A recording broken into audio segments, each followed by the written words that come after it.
O que você faria se lhe dissessem, ou você para de falar de Jesus ou você irá para a prisão? Você preferiria ir preso ou continuar a pregar sobre Jesus? Amigos, esta é a série Heróis da Fé, e o herói de hoje é John Bunyan. E caso você não saiba, este é o canal representante do reino, e é muito bom ter sua companhia. E se você é cristão, se inscreva no canal, temos muitas coisas interessantes para compartilhar com você. Fique conosco até o fim deste vídeo, você vai se maravilhar com essa história e com certeza, mais uma vez iremos crescer no conhecimento da vida de pessoas que transformaram a história do cristianismo, pessoas que fizeram a diferença na história que chega até os nossos dias, modificando a nossa maneira de entender a nossa vida e prática cristã. E não esqueça de deixar o gostei no vídeo, ajuda muito o canal. O herói da fé de hoje tem como sua principal característica algo diferente dos demais heróis da fé que temos estudado a cada semana. Sabe qual era essa característica? A principal característica era o seu despreparo para ser um grande pregador. Enquanto alguns heróis da fé mencionados aqui nessa série eram homens cultos poliglotas que frequentavam grandes universidades europeias com doutorado, alguns até em teologia. John Bunyan, ele era um simples trabalhador braçal. Nasceu em novembro de 1628 na Inglaterra, filho de um pobre latoeiro. Bunyan recebeu mais do que uma simples educação primária e básica, se alistou e serviu exército por 3 anos na Guerra Civil contra o rei Carlos I, mas foi em 1649 que casou-se com uma filha de pais piedosos e através dela começou a buscar a Deus. Olha que incrível, um homem longe dos caminhos de Deus casou-se com uma mulher piedosa, e então começou a buscar ao Senhor Jesus. Dessa união nasceram 4 filhos. Com um detalhe importante, a primeira filha, Mary, era cega de nascença e sua esposa acabou falecendo em 1655. 4 anos depois, com 31 anos de idade, Bunyan casou-se pela segunda vez, agora com Elizabeth. Um homem voltado à família, dedicado às coisas da família, começou então a procurar o Senhor, procurar um caminho de fé para ele e para sua família. Bunyan, caminhando pelo deserto deste mundo, parei em um sítio aonde havia uma caverna na prisão de Beaufort. Ali parei para descansar. Em breve adormeci, e tive um sonho de um homem coberto de andrajos, de pé e com as costas voltadas para sua habitação, tendo em seus ombros uma pesada carga e em sua mão um livro. Faz 3 séculos que João Bunyan assim iniciou o seu livro O Peregrino. Os que conhecem as suas obras literárias podem testificar de que ele é, de fato, o sonhador imortal. Estando ele morto, ainda fala. Contudo, enquanto miríades de crentes conhecem o Peregrino, poucos conhecem a história da vida de oração desse valente pregador. Bunyan, na sua obra Graça Abundante ao Principal dos Pecadores, nos informa que seus pais, apesar de viverem em extrema pobreza, conseguiram ensiná-lo a ler e escrever. Ele mesmo intitulou-se o Principal dos Pecadores. Outros atestam que, mesmo em sua impiedade, jamais foi beberrão ou imoral. Contudo, casou-se com uma moça de família, cujos membros eram crentes fervorosos. Bunyan era funileiro e, como acontecia com todos os funileiros, era paupérrimo. Ele não possuía nenhum prato nem uma colher. Apenas 2 livros, O Caminho do Homem Simples para os Céus e A Prática da Piedade, obras que seu pai, ao falecer, lhe deixara. Apesar de Bunyan achar algumas coisas que lhe interessavam nesses 2 livros, somente nos cultos é que se sentiu convicto de estar no caminho para o inferno. Descobre-se nos seguintes trechos, transcritos de Graça Abundante ao Principal dos Pecadores, como ele lutava em oração no tempo da sua conversão. Veio-me às mãos uma obra dos Hunters, livro estimado por alguns doutores. Não sabendo julgar os méritos dessas doutrinas, dediquei-me a orar desta maneira: Ó Senhor, não sei julgar entre o erro e a verdade. Senhor, não me abandones por aceitar ou rejeitar essa doutrina cegamente. Se ela for de ti, não me deixes desprezá-la. Se for do diabo, não me deixes abraçá-la. Louvado seja Deus, Ele que me dirigiu a clamar desconfiando da minha própria sabedoria. Ele mesmo me guarda do erro dos hunters. A Bíblia já era para mim muito preciosa nesse tempo. Enquanto me sentia condenado às penas eternas, admirei-me de como o próximo se esforçava para ganhar bens terrestres, como se esperasse viver aqui eternamente. Se eu pudesse ter a certeza da salvação da minha alma, como me sentiria rico, mesmo que não tivesse mais para comer a não ser feijão. Busquei ao Senhor orando e chorando, e do fundo da alma clamei: ó Senhor, mostra-me, eu te rogo, que me amas com amor eterno. Logo que clamei, voltaram para mim as palavras, como um eco: eu te amo com amor eterno. Deitei-me para dormir em paz, e ao acordar, no dia seguinte, a mesma paz permanecia na minha alma. O Senhor me assegurou: amei-te enquanto vivias no pecado. Amei-te antes, amo-te depois e amar-te-ei por todo sempre. Certa manhã, enquanto tremia na oração, porque pensava que não houvesse palavra de Deus para me sossegar, ele me deu esta frase: a minha graça te basta. O meu entendimento foi tão iluminado como se o Senhor Jesus olhasse dos céus para mim, pelo telhado da casa, e me dirigisse essas palavras. Voltei para casa chorando, transbordando de gozo e humilhado até o pó. Contudo, certo dia, enquanto andava no campo, a consciência inquieta, de repente essas palavras entraram na minha alma: tua justiça está nos céus. E parecia que, com os olhos da alma, via Jesus Cristo à destra de Deus, permanecendo ali como minha justiça. Vi, além disso, que não é o meu bom coração que torna a minha justiça melhor, nem que a prejudica, porque a minha justiça é o próprio Cristo, o mesmo ontem, hoje e para sempre. As cadeias, então, caíram-me das pernas. Fiquei livre das angústias. As tentações perderam a força. O horror da severidade de Deus não mais me perturbava, e voltei para casa regozijando-me na graça e no amor de Deus. Não achei na Bíblia a frase: tua justiça está nos céus, mas achei: o qual para nós foi feito por Deus sabedoria e justiça e santificação e redenção. 1 Coríntios, capítulo 1, versículo 30. E vi que a outra frase era verdade. Enquanto eu assim meditava, o seguinte trecho das Escrituras penetrou no meu espírito com poder: não pelas obras de justiça que houvéssemos feito, mas segundo a sua misericórdia nos salvou. Assim, fui levantado para as alturas e me achei nos braços da graça e misericórdia. Antes temia a morte, mas depois clamei: quero morrer. A morte tornou-se para mim uma coisa desejável. Não se vive verdadeiramente antes de passar para outra vida. Oh, pensava eu, esta vida é apenas um sonho em comparação à outra. Foi nessa ocasião que as palavras herdeiros de Deus se tornaram tão cheias de sentido que eu não tenho como explicá-las aqui nesse mundo. Herdeiros de Deus. O próprio Deus é a porção dos santos. Isso vi e disso me admirei, contudo, não posso contar o que vi. Cristo era um Cristo precioso na minha alma. Era o meu gozo, a paz e o triunfo por Cristo eram tão grandes que tive dificuldade em conter-me e ficar deitado. Bunyan, ainda que lutando para sair da escravidão do vício do pecado, não fechava a alma aos perdidos, que ignoravam os horrores do inferno. Acerca disto, ele escreveu: percebi pelas Escrituras que o Espírito Santo não quer que os homens enterrem os seus talentos e dons, mas antes que despertem esses dons. Dou graças a Deus por me haver concedido uma medida de entranhas e compaixão pela alma do próximo, e me enviou a esforçar-me grandemente para falar uma palavra que Deus pudesse usar para apoderar-se da consciência e despertá-la.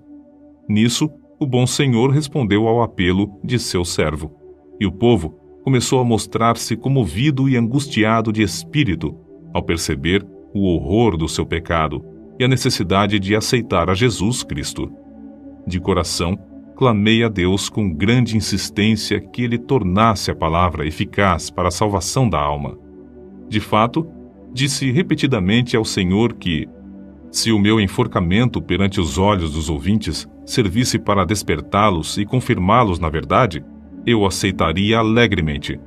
O maior anelo em cumprir meu ministério era o de entrar nos lugares mais escuros do país. Na pregação, realmente sentia dores de parto para que nascessem filhos para Deus. Sem fruto, não ligava importância a qualquer louvor aos meus esforços. Com fruto, não me importava com qualquer oposição. Os obstáculos que Bunyan tinha de encarar eram muitos e variados. Satanás, vendo-se grandemente prejudicado pela obra desse servo de Deus, começou a levantar barreiras de todas as formas. Bunyan resistia fielmente a todas as tentações de vangloriar-se sobre o fruto de seu ministério e cair na condenação do diabo. Quando, certa vez, um dos ouvintes lhe disse que pregara um bom sermão, ele respondeu: "Não precisa dizer-me isso. O diabo já cochichou a mesma coisa no meu ouvido antes de sair da tribuna." Então, o inimigo das almas suscitou calúnias e boatos em todo o país, a fim de induzi-lo a abandonar seu ministério. Chamavam-no de feiticeiro, jesuíta, cangaceiro, e afirmavam que vivia amancebado, que tinha 2 esposas e que os seus filhos eram ilegítimos. Quando o maligno falhou em todos esses planos de desviar Bunyan do seu ministério glorioso, seus opositores denunciaram-no por não observar os regulamentos dos cultos da igreja oficial. As autoridades civis o sentenciaram à prisão perpétua, recusando terminantemente a revogação da sentença, apesar de todos os esforços de seus amigos e dos rogos de sua esposa. Tinha de ficar preso até se comprometer a não mais pregar. Acerca de sua prisão, ele diz: "Nunca tinha sentido a presença de Deus ao meu lado em todas as ocasiões como depois de ser encerrado, fortalecendo-me tão ternamente com esta ou aquela escritura, até me fazer desejar, se fosse lícito, maiores provações para receber maiores consolações. Antes de ser preso, eu previ o que aconteceria, e 2 coisas ardiam no coração acerca de como poderia encarar a morte, se chegasse a tal ponto. Fui dirigido a orar pedindo a Deus que me fortalecesse com toda a força, segundo o poder da sua glória, em toda a fortaleza e longanimidade, dando com alegria graças ao Pai. Quase nunca orei durante o ano que precedeu minha prisão, sem que essa escritura me entrasse na mente e eu compreendesse que, para sofrer com toda a paciência, devia ter toda a fortaleza, especialmente para sofrer com alegria."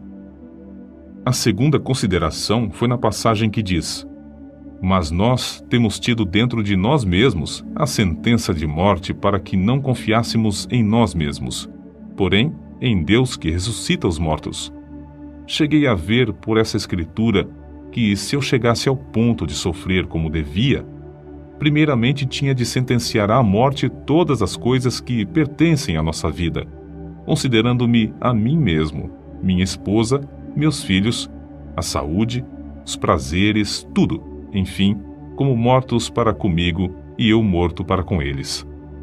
Resolvi, como Paulo disse, não olhar para as coisas que se veem, mas sim para as que se não veem, porque as coisas que se veem são temporais, mas as coisas que se não veem são eternas. E compreendi que se eu fosse prevenido apenas de ser preso, poderia, de improviso, ser chamado também para ser açoitado ou amarrado ao pelourinho. Ainda que esperasse apenas esses castigos, não suportaria o castigo de desterro. Mas a melhor maneira para passar os sofrimentos seria confiar em Deus, quanto ao mundo vindouro. Quanto a este mundo, devia considerar o sepulcro como minha morada, estender o meu leito nas trevas e dizer à corrupção: "Tu és meu pai", e aos vermes: "Vós sois minha mãe e minha irmã." Jó, capítulo 17, versículos 13 e 14. Contudo, apesar desse auxílio, senti-me um homem cercado de fraquezas. A separação da minha esposa e de nossos filhos aqui na prisão torna-se, às vezes, como se fosse a separação da carne e dos ossos. E isto não somente porque me lembro das tribulações e misérias que meus queridos têm de sofrer, especialmente a filhinha cega. Minha pobre filha, quão triste é a tua porção neste mundo. Serás maltratada, pedirás esmolas, passarás fome, frio, nudez e outras calamidades. Oh, os sofrimentos da minha ceguinha quebrar-me-iam o coração aos pedaços. Eu meditava muito também sobre o horror ao inferno dos que temiam a cruz, a ponto de se recusarem a glorificar a Cristo, suas palavras e leis perante os filhos dos homens. Além do mais, pensava sobre a glória que ele preparara para os que, em amor, fé e paciência, testificavam dele. A lembrança destas coisas servia para diminuir a mágoa que sentia ao lembrar-me de que eu e meus queridos sofríamos pelo testemunho de Cristo. Nem todos os horrores da prisão abalaram o espírito de João Bunyan. Quando lhes ofereciam a sua liberdade sob a condição de ele não pregar mais, respondia: se eu sair hoje da prisão, pregarei amanhã, com o auxílio de Deus. Mas se alguém pensar que, afinal de contas, João Bunyan era apenas um fanático, deve ler e meditar sobre as obras que nos deixou. Graça abundante ao principal dos pecadores, chamado ao ministério, o peregrino, a peregrina, a conduta do crente, a glória do templo, o pecador de Jerusalém é salvo, as guerras da famosa cidade de alma humana, a vida e a morte de homem mau, o sermão do monte, a figueira infrutífera, discursos sobre oração, o viajante celestial, gemidos de uma alma no inferno, a justificação é imputada, entre outros. Passou mais de 12 anos encarcerado. É fácil dizer que foram 12 longos anos, mas é difícil conceber o que isso significa. Passou mais da quinta parte da sua vida na prisão, na idade de maior energia. Foi um quacre, chamado Whitehead, que conseguiu a sua libertação. Depois de liberto, pregou em Bedford, Londres, e muitas outras cidades. Era tão popular que foi alcunhado de Bispo Bunyan. Continuou seu ministério fielmente até a idade de 60 anos, quando foi atacado de febre e faleceu. O seu túmulo é visitado por dezenas de milhares de pessoas. O orador, o escritor, o pregador, o professor da escola dominical e o pai de família, cada um conforme o seu ofício, podem lucrar grandemente com o estudo do estilo e méritos de seus escritos, apesar de ele ter sido apenas um humilde funileiro sem instrução. Mas como se pode explicar o maravilhoso sucesso de Bunyan? Como pode um iletrado pregar como ele pregava e escrever num estilo capaz de interessar à criança e ao adulto, ao pobre e ao rico, ao douto e ao indouto? A única explicação do seu êxito é que ele era um homem em constante comunhão com Deus. Apesar de seu corpo estar preso no cárcere, a sua alma estava liberta, porque foi ali, numa cela, que João Bunyan teve as visões descritas nos seus livros.